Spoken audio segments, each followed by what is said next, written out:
Assalamualaikum warahmatullahi wabarakatuh.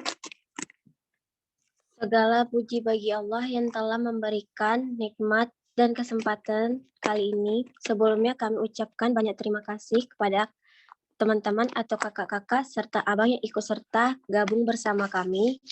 Baiklah, langsung saja. Tujuan kami di sini adalah untuk memenuhi tugas UAS dan kami bertujuan untuk menanyakan berbagai hal tentang penelitian yang sudah kakak-kakak buat pada kami. Ingin menanyakan beberapa pertanyaan MBKM. Kepada teman-teman kami persilakan. Pada Sutri kami persilakan. Baik, terima kasih kepada kakak. Apa saja hambatan kakak pada apa saja hambatan kakak selama mengikuti penelitian MBKM?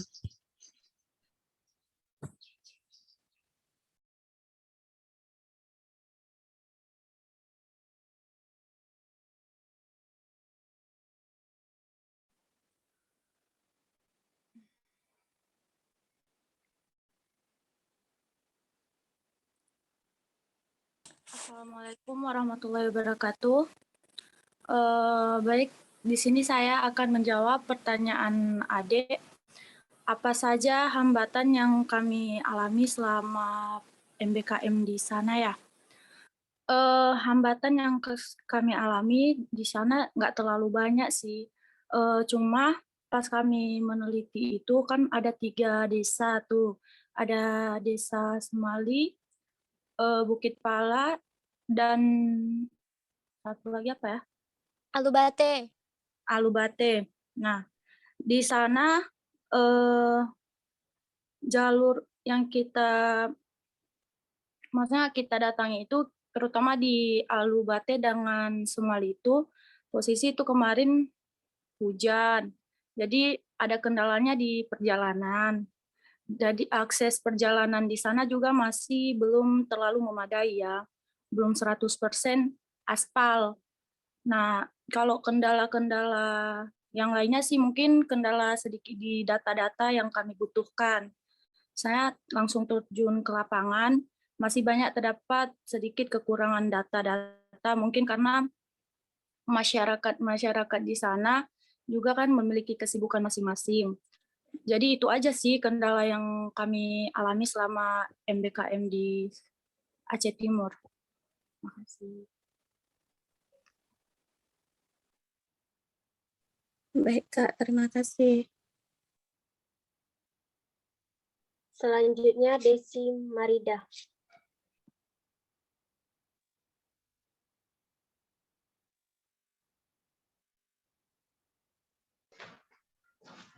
Baik, saya ingin bertanya, bagaimana pendapat kakak waktu mengikuti MBKM?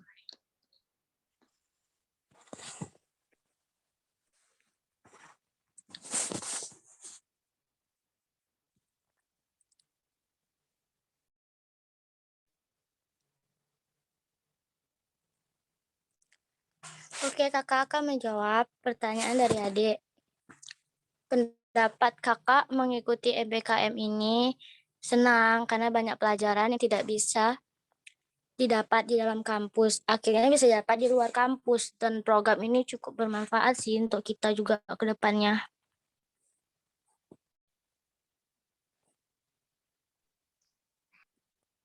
Udah itu saja. Ya, makasih Kak. Selanjutnya Erika.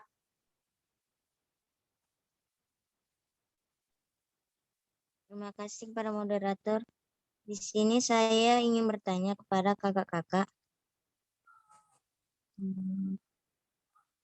Sewaktu COVID, bagaimana manajemen yang kakak rasa dan kakak alami pada saat penelitian MBKM?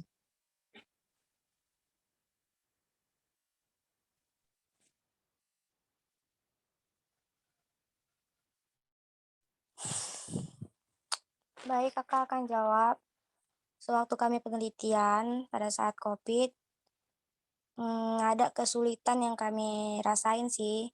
Karena kami juga mematuhi protokol kayak memakai masker, pakai hand sanitizer, terus segala protokol-protokol pada saat COVID ya kami lakukan pada saat penelitian. Itu aja sih. Terima kasih, Kak.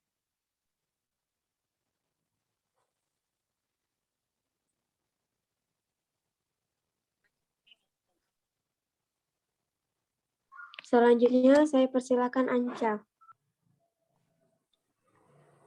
Baik, dalam menyusun artikel optimalisasi lahan tidur di Aceh Timur, selain meneliti langsung, apakah kakak mengambil sumber hanya dari buku saja atau ada sumber lainnya?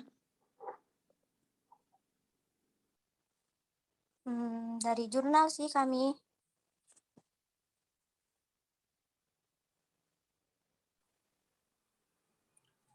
Sumbernya itu kami ambil selain dari wawancara, kami juga ngambilnya di jurnal. Jadi bukan buku ya, kalau nggak salah bukan buku sih, kayak lebih ke jurnal gitu.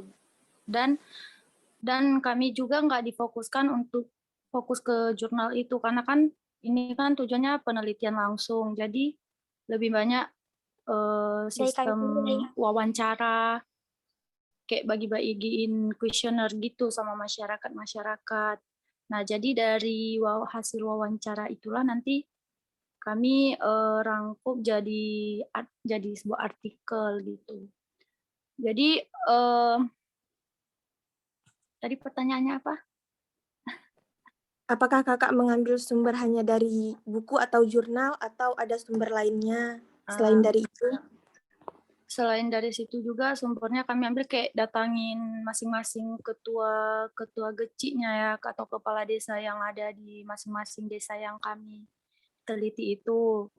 Selain dari masyarakatnya langsung, terus datangi ke kantor-kantor geciknya atau kepala desanya juga.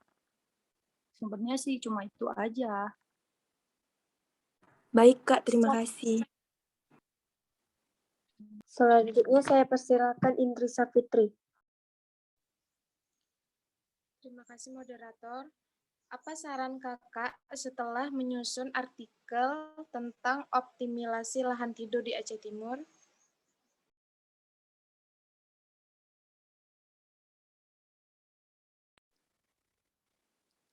Nah, saran kami untuk pengoptimalisasi lahan tidur di Aceh Timur ini. Sebenarnya gini, kita tahu kan di Aceh Timur itu masih banyak terdapat lahan tidur. Karena kan kita tahu Aceh merupakan salah satu provinsi yang kaya akan sumber daya alam dan lahan tidurnya. Namun, sangat disayangkan di mana di Aceh Timur itu masih terdapat lahan tidur yang masih belum dapat dimanfaatkan. Mungkin karena faktor kekurangan biaya, serta kan apalagi karena COVID ini kan. Jadi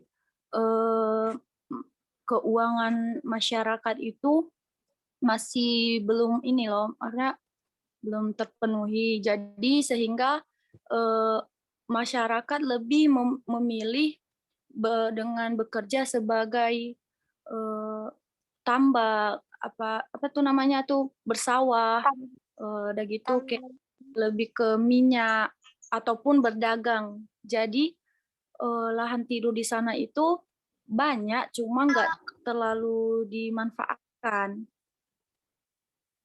Jadi saran kami di sini kan dengan adanya penelitian ini masyarakat lebih terbuka lagi, maksudnya lebih mengerti bahwasannya lahan tidur itu dapat dimanfaatkan dengan sebaik-baik mungkin agar perekonomian masyarakat di sana juga dapat terbantu, bukan hanya terfokuskan oleh berdagang atau pertambangan.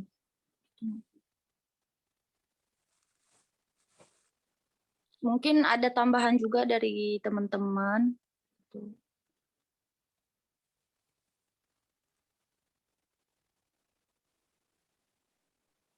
Sulis, Cici. Selain itu sih mereka kayak ada hama-hama sih di tanaman itu. Jadi mereka tuh takut tanaman yang mereka kembangkan di lahan tersebut gagal karena hama tersebut. Hama tersebut tuh seperti adanya monyet, babi, semacam gitu sih kata mereka. Jadi mereka tuh takut. Itu aja sih.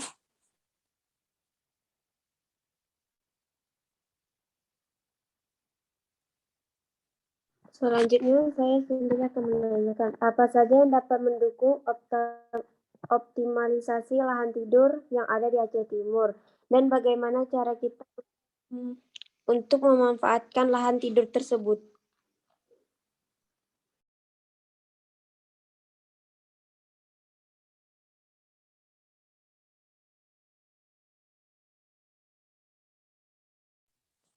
Oke, kakak akan menjawab. Yang menjadi mendukung optimalisasi lahan tidur tersebut adalah salah satunya di Aceh Timur banyak lahan tidur atau lahan yang tidak digunakan. Sedangkan untuk memanfaatkan lahan tersebut, kita dapat menjadikan lahan tersebut menjadi salah satu wadah untuk menambah penghasilan mereka di desa tersebut. Itu.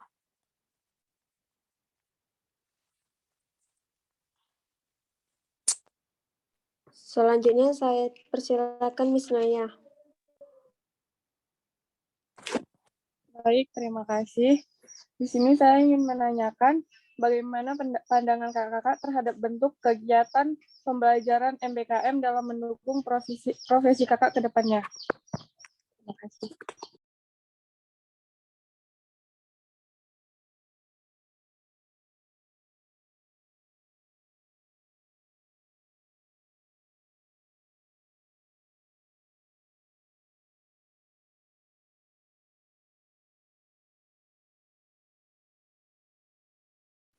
Pertanyaannya bisa diulang. Bagaimana pandangan kakak-kakak terhadap bentuk kegiatan pembelajaran MBKM dalam mendukung profesi kakak-kakak ke depannya? Pandangan kami ke depannya, dengan adanya MBKM ini, kami lebih semangat lagi atau lebih mengasah skill yang telah kami miliki sebelumnya untuk ke depannya. Ini juga berguna buat kami ke depannya karena jika kita sudah selesai kuliah, berarti kita bakalan, kalau kita dapat pekerjaan, otomatis kita lebih banyak terjun ke lapangan, ya kan. Jadi dengan ada MBKM ini, kita sudah dilatih sebelumnya bagaimana cara terjun langsung ke lapangan, bagaimana cara penelitian itu, dan bagaimana cara kita menyelesaikan suatu masalah yang terjadi di lingkungan kita berada. Jadi ini sangat bermanfaat buat kita ke depannya setelah mengikuti MBKM ini. Selanjutnya saya persilakan Kak Sri.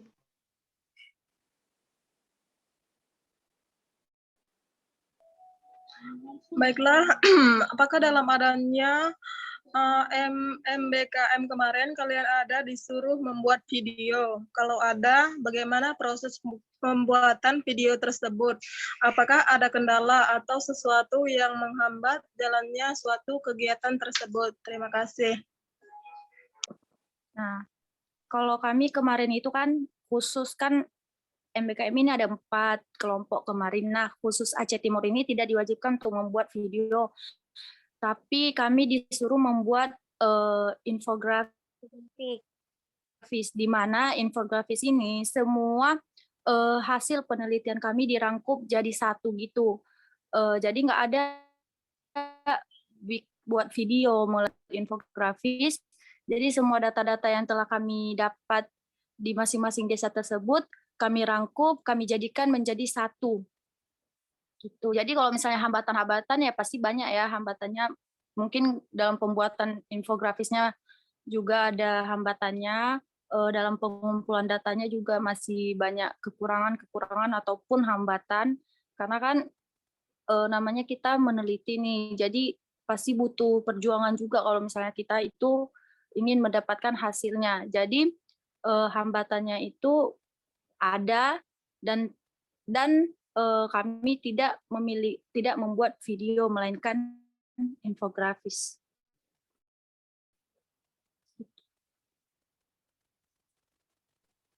Sekian, terima kasih untuk kakak-kakak yang telah berkesempatan mengikuti Zoom. Lebih dan kurang kami mohon maaf. Assalamualaikum warahmatullahi wabarakatuh. Waalaikumsalam warahmatullahi wabarakatuh. Terima kasih kakak. Sama.